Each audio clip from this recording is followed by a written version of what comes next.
പക്ഷേ സുധാകരനെ കുറച്ച് നാളായിട്ട് കാണാനില്ലായിരുന്നു. ഞാൻ കരുതി അദ്ദേഹം VD സതീശൻ മുഖ്യമന്ത്രി ആയതിനു ശേഷം രാഷ്ട്രീയമൊക്കെ ഉപേക്ഷിച്ച് വീട്ടിൽ തന്നെ ഇരിക്കാം, ഇനിയിപ്പം അടവുകളൊന്നും പയറ്റിയാൽ വിജയിക്കാൻ പോകുന്നില്ല എന്ന് മനസ്സിലാക്കിയതാണെന്ന് തോന്നുന്നു. പക്ഷെ അല്ല, അദ്ദേഹം ജീവിച്ചിരിപ്പുണ്ട്, ഇപ്പോഴും സജീവ പ്രവർത്തകനാണെന്ന് പാർട്ടിയിൽ ആരും അറിഞ്ഞില്ല എങ്കിലും ഗുണ്ടകൾ അറിഞ്ഞിട്ടുണ്ട്. ഓപ്പറേഷൻ തൂഫാൻ അതുമായി ബന്ധപ്പെട്ട് അദ്ദേഹം കൊച്ചിയിൽ വന്നു, ഗുണ്ടകളെ നന്നാക്കാനുള്ള ശ്രമങ്ങളൊക്കെ നടത്തി. തിരിച്ചു പോകുന്നതിന് മുമ്പ് അതിലൊരു ഗുണ്ട ബാറിൽ കയറി ഇവിടെ തന്നെ കുത്തി കേസായി. അപ്പോഴാണ് അറിയുന്നത് സുവിശേഷം പ്രസംഗിച്ചിട്ട് സുധാകരൻ പോകുന്നതിന് തൊട്ട് മുമ്പ് നടന്ന സംഭവങ്ങളാണ് ഇതെന്നൊക്കെ. യഥാർത്ഥത്തിൽ എന്താ സുധാകരൻ ഇതുവഴി നൽകാൻ ഉദ്ദേശിച്ച സന്ദേശം വേറെ ഒന്നുമല്ല, ഉഗ്രവിഷമുള്ള സർപ്പങ്ങളെ നോവിച്ചു വിട്ടാൽ അവരടങ്ങിയിരിക്കുന്നു കരുതാൻ പാടില്ല. അത് ഏറ്റവും നന്നായിട്ട് അറിയാവുന്ന ഒരാളാണ് VD സതീശൻ. സുധാകരൻ ആരാണെന്നും സുധാകരൻ്റെ ഗുണദോഷങ്ങൾ എന്താണെന്നും സുധാകരനെ KPCC പ്രസിഡന്റ് ആയിരുന്ന കാലം മുഴുവൻ സതീശൻ പ്രതിപക്ഷ നേതാവ് എന്ന നിലയിൽ അനുഭവിച്ചതാണ്. സതീശൻ എമ്പാടും ഇദ്ദേഹത്തിൻ്റെ ഒന്നാമത് അവസാന കാലമൊക്കെ ആയപ്പോഴേക്ക് ഇദ്ദേഹത്തിന് കോമൺ സെൻസ് പോലും ഇല്ലാതായിട്ടുണ്ട്. എല്ലാ നിലക്കും അദ്ദേഹത്തിന്റെ പോക്രിത്തരം യാതൊരു തരത്തിലും മറച്ചു വെക്കാതെ പുറത്തു വന്നിരുന്നു. പിന്നെ സുധാകരന്റെ ബന്ധങ്ങൾ, കണ്ണൂരിൽ സുധാകരന് ഗുണ്ടായുസം കൊണ്ടോ അക്രമം കൊണ്ടുമാണ് തീർച്ചയായിട്ടും പിടിച്ചു നിന്നത്. അതിന് വേണമെങ്കിൽ പറയാവുന്ന ന്യായം കണ്ണൂരിൽ മുഖ്യ പ്രതിയോഗിയായ CPM-ന്റെ സ്വഭാവം അതായതുകൊണ്ട് അതേ നാണയത്തിൽ ഗുണ്ടകളെ ഉപയോഗിച്ച് തന്നെയാണ് സുധാകരൻ വളർന്നത് എന്നൊക്കെ വേണമെങ്കിൽ പറയാം, ന്യായീകരിക്കാവുന്നതാണ്. അതേസമയത്ത് കേരളം ഒട്ടാകെ സുധാകരന് എല്ലാതരം ഗുണ്ടകളുമായിട്ടും ഗുണ്ടായുസുമായിട്ടാണ് അദ്ദേഹത്തിന്റെ ബന്ധം. സുധാകരൻ 4-ാം ഗ്രൂപ്പ് എന്ന് പറഞ്ഞിട്ടൊരു കോൺഗ്രസ് ഉണ്ടാക്കിയിരുന്നു. 4-ാം ഗ്രൂപ്പ്, വയലാർ രവി ഒക്കെ ചേർന്ന്. ഈ 4-ാം ഗ്രൂപ്പിൽ ഞാൻ നോക്കുമ്പോൾ അക്കാലത്ത് പ്രമുഖരായ എല്ലാ ഗുണ്ടായുസം ഉള്ളവരൊക്കെ അതിലുണ്ടായിരുന്നു. മലപ്പുറത്തെ അതിന്റെ പ്രമുഖ നേതാവ് ഇന്നത്തെ PV അൻവർ ആയിരുന്നു 4-ാം ഗ്രൂപ്പ്. അൻവറിന്റെ കയ്യിലും ആകെയുള്ളത് ഈ ഗുണ്ടായുസമാണല്ലോ, ഗുണ്ടായുസവും കള്ളപ്പണവുമാണല്ലോ. അപ്പോൾ അതാണ് സുധാകരന്റെ മുതൽ. ഇപ്പോ കൊച്ചിയിൽ അദ്ദേഹവുമായിട്ട് ബന്ധപ്പെട്ട ഏറ്റവും വലിയ വിവാദം നമ്മൾ കേട്ടിട്ടുണ്ട്. ജോൺസൺ മാവുങ്കലും ഇദ്ദേഹവുമായിട്ടുള്ള ബന്ധം. ജോൺസൺ മാവുങ്കൽ എന്ന വലിയ തട്ടിപ്പുകാരനും ഇദ്ദേഹവും തമ്മിലുള്ള ബന്ധം. അവിടെ എന്തിനാ അവിടെയാ ലോകത്തിൽ ഈ പറഞ്ഞ കേരളത്തിൽ ഈ ആശുപത്രികളൊക്കെ ഉണ്ടായിട്ട്, ഈ സൗകര്യങ്ങളൊക്കെ ഉണ്ടായിട്ട്, എവിടെ വേണമെങ്കിലും ഇന്ത്യയിലൊട്ടാകെ പോയി ചികിത്സിക്കാവുന്ന സൗകര്യങ്ങൾ ഉണ്ടായിട്ട് അദ്ദേഹം ചികിത്സക്ക് പോകുന്നത് എവിടെയാണ്? ജോൺസൺ മാവുങ്കലിന്റെ അടുത്താണ്. അപ്പോൾ അത്തരം ബന്ധങ്ങളുണ്ട് സുധാകരന് എന്ന് ഇവർ ഓർക്കേണ്ടതാണ്. അപ്പൊ സുധാകരനെ പിണക്കി വിടുമ്പോൾ സുധാകരനെ ഇപ്പോ ഒന്നാമത്തെ കാര്യം എന്തായിരുന്നു? സുധാകരനാണ് കേരളത്തിലെ ഈ തെരഞ്ഞെടുപ്പ് കാലത്ത് ആദ്യത്തെ വിവാദം ഉണ്ടാക്കിയത് കോൺഗ്രസിനകത്ത്. എന്താ വെച്ചാൽ MP-മാർക്കും മത്സരിക്കാം, MP-മാർ മത്സരിക്കണം എന്ന് ആഗ്രഹിച്ചാൽ അവർ ഇറങ്ങി വന്ന് മത്സരിക്കട്ടെ എന്ന് വെച്ചാൽ MP ആണ് സുധാകരൻ MP ആണ്. MP വന്നിട്ട് കേരളത്തിൽ മത്സരിക്കുക, എന്നിട്ട് ഒരു സീറ്റിൽ ജയിക്കുക. അതെന്തിനാ? മുഖ്യമന്ത്രിയാവാൻ. അവിടെ പോയ വെറും MP ആയിട്ടിരിക്കണമല്ലോ. ഇവിടെ മുഖ്യമന്ത്രിയാവാൻ സാധ്യതയുള്ള ആഗ്രഹമുള്ള MP-മാർക്ക് മത്സരിക്കാൻ അവസരം കൊടുക്കണം എന്ന് സുധാകരനാണ് ആദ്യം പറഞ്ഞത്. സുധാകരനെ ആ പണി വലിയ പാളും ഒതുക്കിയേ തീരൂ എന്നുള്ളതുകൊണ്ടാണ് MP-മാർ മത്സരിക്കേണ്ടതില്ല എന്ന് പൊതു തീരുമാനം എടുത്തത്. അന്ന് സുധാകരനെ ഒതുക്കുന്ന കാര്യത്തിൽ KC വേണുഗോപാലും കൂടെ നിന്നു. MP-മാരൊന്നും മത്സരിക്കേണ്ട എന്ന് KC വേണുഗോപാൽ പറയുമ്പോൾ സതീശൻ പറയുന്നതിനേക്കാൾ വിലയുണ്ട്. കാരണം KC വേണുഗോപാലും MP ആണ്, KC വേണുഗോപാൽ AICC സെക്രട്ടറിയാണ്. അപ്പോൾ അദ്ദേഹത്തിന് അങ്ങനെയാണ് അത് ഒതുങ്ങിയത്. അപ്പോൾ സുധാകരൻ അന്നേ ആഗ്രഹിച്ചതാണ് ഇറങ്ങി വരാൻ. എന്തിന്?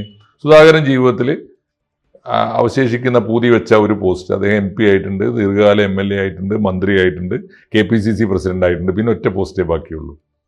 പ്രതിപക്ഷ നേതാവാകുക എന്നുള്ളത് അദ്ദേഹത്തിന്റെ മോഹമൊന്നുമല്ലല്ലോ. അത് തീർച്ചയായിട്ടും അത് അദ്ദേഹത്തിന് പറ്റൂല എന്നതിനറിയാം. പക്ഷേ മുഖ്യമന്ത്രിയാവണം എന്നതാണ്.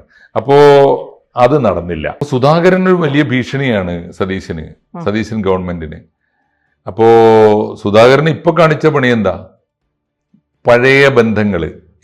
സുധാകരൻ ചെയ്തുകൊണ്ടിരിക്കുന്ന പണി അതാണ്. സുധാകരൻ അവസാന നിമിഷവും ഇപ്പോൾ PV അൻവറിന്റെ കേസിൽ അൻവർ പാർട്ടിയിൽ നിന്ന് പുറത്താക്കപ്പെട്ടിട്ടും അൻവറിനെ തിരിച്ചു കൊണ്ടുവരാൻ, അൻവറിന് അക്കോമഡേഷൻ കൊടുക്കാൻ, അൻവറിനെ മത്സരിപ്പിക്കാൻ, അവസാനം ബേപ്പൂരെങ്കിൽ ബേപ്പൂര്, അതിൽ സുധാകരൻ വലിയ പങ്ക് വഹിച്ചിട്ടുണ്ട്. ആ തീരുമാനം എടുത്തതിൽ അവസാനം അതിന് വഴങ്ങേണ്ടി വന്നതാണ് സതീശനെ പോലുള്ളവർക്ക്. അത് വലിയ പരാജയമായി. അതുകൊണ്ട് ബേപ്പൂര് സീറ്റ് മാത്രം നഷ്ടപ്പെടുകയൊക്കെ ചെയ്തു. മാത്രമല്ല മുഹമ്മദ് റിയാസിനെ പോലെ ഒരാളെ തോൽപ്പിക്കേണ്ടത് ഇവരുടെ അഭിമാന പ്രശ്നമായിരുന്നു. അതിന് സാധിച്ചില്ല. അപ്പോൾ അതൊരു ഭാഗത്ത്. ഇപ്പൊ നടന്നുകൊണ്ടിരിക്കുന്ന എന്തായാലും തെരഞ്ഞെടുപ്പ് കഴിഞ്ഞു. വലിയ ഭൂരിപക്ഷത്തിന് UDF അധികാരത്തിൽ വന്നു. കോൺഗ്രസിന് ഒറ്റക്ക് ഭരിക്കാനുള്ള ഭൂരിപക്ഷമുണ്ട്. അപ്പോൾ ഈ സമയത്ത് 3 പേര് തമ്മിൽ സ്വാഭാവികമായിട്ടും ജനാധിപത്യ സംഘടന നിലയിൽ തെറ്റല്ല, 3 പേര് തമ്മിൽ തർക്കം നടക്കുന്നു. അപ്പോഴാണ് 2 കളി നടക്കുന്നത്.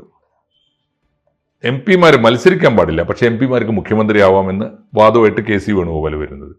അപ്പോൾ അതുവരെ ശത്രുവായിരുന്ന കെ സി വേണുഗോപാലിനെ ഉപയോഗിച്ചു സുധാകരൻ. സുധാകരൻ കെ സി വേണുഗോപാലിന് വേണ്ടി രംഗത്ത് വന്നു. കെ സിയെ മുഖ്യമന്ത്രിയാക്കണം എന്ന വാദവുമായിട്ട് രംഗത്ത് വന്നു. എന്താ കാരണം എന്ന് വെച്ചാൽ അന്ന് തന്നെ വളരെ പ്രകടമാണ് കെ സിയോടാണ് ഇദ്ദേഹത്തിന്റെ കൂറ് എന്ന് പറഞ്ഞാൽ കെ സുധാകരന്റെ കൂറൊക്കെ താല്പര്യത്തിന് വേണ്ടിയുള്ള ആകും. പിന്നെ വേണമെങ്കിൽ കെ കരുണാകരനുമായിട്ടുള്ള പഴയ കണക്ഷൻ വെച്ചുള്ള കൂറൊക്കെ ആവാം. പക്ഷെ 2 പേരാണ് തന്റെ ശത്രു. 3 പേര് തമ്മിൽ തർക്കം വന്നപ്പോൾ ഒരാൾക്ക് വേണ്ടി പരസ്യമായി കെ സുധാകരൻ രംഗത്തിറങ്ങി എന്ന് പറഞ്ഞാൽ 2 പേരാണ് തന്റെ ശത്രുക്കൾ. അത് വി ഡി സതീശനും രമേശ് ചെന്നിത്തലയാണ്. ആ 2 പേർക്ക് പണി കൊടുക്കും സുധാകരൻ എന്നുള്ള ഉറപ്പാണ്. സുധാകരന് ഇത്തരം കാര്യങ്ങൾക്ക് അദ്ദേഹത്തിന് യാതൊരു ആരോഗ്യ പ്രശ്നവുമില്ല. പക്ഷെ എനിക്ക് തോന്നുന്നു വേണ്ടത്ര ബുദ്ധി വർക്ക് ചെയ്യുന്നില്ല എന്ന് തോന്നുന്നുണ്ട്. അങ്ങനെയാണെങ്കിൽ എന്തിനാണ് അദ്ദേഹം എറണാകുളത്ത് വന്നത്? നഗരത്തിന് പുറത്തുള്ള ഒരു ഹോട്ടലിൽ അദ്ദേഹം താമസിക്കുന്നു എന്നുള്ളൊരു കുറ്റമല്ല. അദ്ദേഹത്തോട് അനുഭവമുള്ള കോൺഗ്രസ് നേതാക്കന്മാരെ കാണുന്നു എന്നുള്ളതും കുറ്റമല്ല. മാത്രമല്ല അവിടുത്തെ ഒരു ആ ഹോട്ടലിന്റെ ഒരു മിനി ഓഡിറ്റോറിയത്തിൽ ഇദ്ദേഹം ഒരു യോഗം വിളിക്കുന്നു. ആരുടെ യോഗ? പാർട്ടി പ്രവർത്തകരുടെ യോഗമല്ല, ഗ്രൂപ്പ് യോഗമല്ല. അതൊന്നും ഇപ്പോൾ കോൺഗ്രസിൽ തെറ്റല്ല. അദ്ദേഹം വിളിക്കുന്നത് കേരളത്തിൽ ഏറ്റവും കൂടുതൽ ഗുണ്ടകളുള്ളത് ഈ മട്ടാഞ്ചേരി കേന്ദ്രീകരിച്ചാണല്ലോ. കേരളത്തിൽ ഏറ്റവും കൂടുതൽ ഗുണ്ടകളുള്ള ഗുണ്ടാ രാജ്, ഗുണ്ടാ മാഫിയ എന്ന് പറഞ്ഞില്ലേ, മട്ടാഞ്ചേരി മാഫിയ എന്നൊക്കെ പേരുള്ള ഇതിൽ അദ്ദേഹം വിളിച്ചാൽ വരുന്നവരാണ്. ആലോചിച്ച് നോക്കൂ, പ്രമുഖരായ ഗുണ്ടകൾ. അവരെ യോഗത്തിന് വിളിച്ചു. അവരെ എന്തിനാ യോഗത്തിന് വിളിച്ചത്? ഏത് സമയത്താണ് ഈ യോഗത്തിന് വിളിക്കുന്നത്? അദ്ദേഹം പറഞ്ഞ കാര്യം എന്താണെന്ന് വെച്ചാൽ അദ്ദേഹം വിളിച്ചപ്പോൾ ഗുണ്ടകളൊക്കെ വന്നൂന്നേ. ഒരു രാഷ്ട്രീയ നേതാവ് വിളിച്ചാൽ എല്ലാ രാഷ്ട്രീയക്കാർക്കും ഗുണ്ടകളുമായിട്ട് ബന്ധമുള്ളവരും ഉണ്ടാവാം എല്ലാ പാർട്ടിയിലും. പക്ഷേ കോൺഗ്രസ്സിൽ അത് ഏറ്റവും പ്രകടമായിട്ടുള്ളത് കെ സുധാകരനാണ്. കെ സുധാകരൻ വന്നിരിക്കുന്നു, കെ സുധാകരൻ മീറ്റിംഗ് വിളിച്ചിരിക്കുന്നു പറഞ്ഞാൽ ഗുണ്ടകൾ അന്നത്തെ ഗുണ്ടാ പ്രവർത്തനമൊക്കെ നിർത്തിവെച്ചിട്ട് മീറ്റിങ്ങിന് വന്നു. മീറ്റിങ്ങിന് വന്നപ്പോൾ കെ സുധാകരൻ എന്താ പറഞ്ഞത്? ഞാൻ നിങ്ങളെ വിളിച്ചത് ഇപ്പോൾ ഓപ്പറേഷൻ തൂഫാൻ എന്നൊരു ഏർപ്പാടുണ്ട്. അപ്പോൾ നമ്മൾ വിചാരിച്ചു എന്തായിരിക്കും സുധാകരൻ പറയേണ്ടത്? മയക്കുമരുന്ന്, നിങ്ങൾ ഗുണ്ടാ പ്രവർത്തനമൊക്കെ നടത്തിക്കോ, തല്ലിക്കോ, കൊന്നോ, പക്ഷെ നിങ്ങളാരും ഡ്രഗ് കാരിയേഴ്സ് ആവരുത് എന്നാണല്ലോ അദ്ദേഹം പറയേണ്ടത്. മയക്കുമരുന്ന് ആയിട്ട് നിങ്ങൾക്ക് ബന്ധം ഉണ്ടാവരുത്. അത് പറയാൻ വേണ്ടി തനിക്ക് ഏറ്റവും വിശ്വസ്തരായ ഗുണ്ടകളെ വിളിച്ചു കൂട്ടിയെന്നല്ലേ നമ്മൾ ധരിക്കുക. അങ്ങനെയല്ല അദ്ദേഹം പറയും. ഞാൻ നിങ്ങളെ വിളിച്ചത് നിങ്ങളെ രക്ഷിക്കാനാണ്. കാരണം നിങ്ങളുടെ പേരിൽ ഒരുപാട് ക്രിമിനൽ കേസുകൾ ഉണ്ടല്ലോ. ആ കേസുകൾ കൊണ്ട് നിങ്ങൾക്ക് പൊറുതിമുട്ടല്ലേ. അതിന് നല്ലൊരു അവസരമാണിപ്പോൾ. ഓപ്പറേഷൻ തൂഫാന്റെ കെയർ ഓഫിൽ നമുക്ക് ഗുണ്ടകൾക്കെതിരായ കേസുകളൊക്കെ ഒത്തുതീർപ്പാക്കാം. അത് ഞാൻ ഏറ്റു. ഇതുകൊണ്ടുണ്ടാകുന്ന 2 ഗുണമാണ്. ഒന്ന്, മയക്കുമരുന്നുമായി നേരിട്ട് ബന്ധമുള്ളതോ അല്ലാത്തതോ ആയ കേസുകൾ ഇപ്പോൾ ഓപ്പറേഷൻ തൂഫാന് വേണ്ടി ഗുണ്ടകൾ ഗവൺമെന്റിനോട് സഹകരിക്കാൻ തയ്യാറായി എന്ന് പറഞ്ഞാൽ പകരം അവർക്കൊരു വാഗ്ദാനം. എന്ത്? അവരുടെ പേരിലുള്ള എല്ലാ ഗുണ്ടാ കേസുകളും ഞാൻ തീർത്തു തരാം. എന്തായിരിക്കും ഇതിന് പിന്നിലുള്ള താല്പര്യം? ഒന്ന്, ഈ ഗുണ്ടകൾ എന്നും ഇയാളുടെ കൂടെ നിൽക്കും. ഏത് അട്ടിമറി പ്രവർത്തനത്തിനും അത് ഉപയോഗിക്കാൻ പറ്റും. രണ്ടാമത്തെ കാര്യം എന്താ? ഗുണ്ടകൾക്ക് ഈ കേസിനും വക്കീലന്മാർക്കും നിരന്തരമായിട്ട് കൊടുക്കുന്ന കാശ് സുധാകരന് കൊടുത്താലും സുധാകരൻ പറയുന്നവർക്ക് കൊടുത്താലും യാതൊരു കുഴപ്പമില്ല.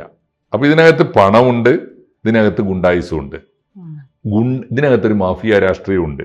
ഇതിന്റെ പിന്നിലുള്ള താല്പര്യം എന്താ? സത്യത്തിൽ ഈ ഗവൺമെന്റിന്റെ ഏറ്റവും പ്രധാനപ്പെട്ട 2 പദ്ധതിയാണ്. സതീശൻ ആദ്യത്തെ 1 മാസം കൊണ്ട് തന്നെ ഈ ഒരുപടി കാര്യങ്ങൾ, വാഗ്ദാനങ്ങൾ പാലിച്ചുകൊണ്ട് ഒട്ടേറെ കാര്യങ്ങളുമായിട്ട് മുന്നോട്ട് പോവുകയാണ്.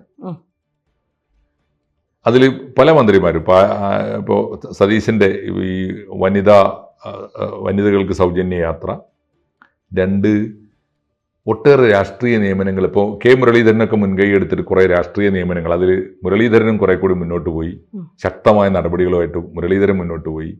ഈ സമയത്ത് തൻ്റെ ഇമേജ് മെച്ചപ്പെടുത്താനാണ് രമേശ് ചെന്നിത്തല ഒരു പദ്ധതിയായിട്ട് വന്നത്. അതാണ് ഈ ഓപ്പറേഷൻ തൂഫാൻ എന്ന് വെച്ചാൽ എല്ലാ ജനങ്ങൾക്ക് ആകെ താല്പര്യമുള്ള കാര്യമാണല്ലോ മയക്കുമരുന്ന്.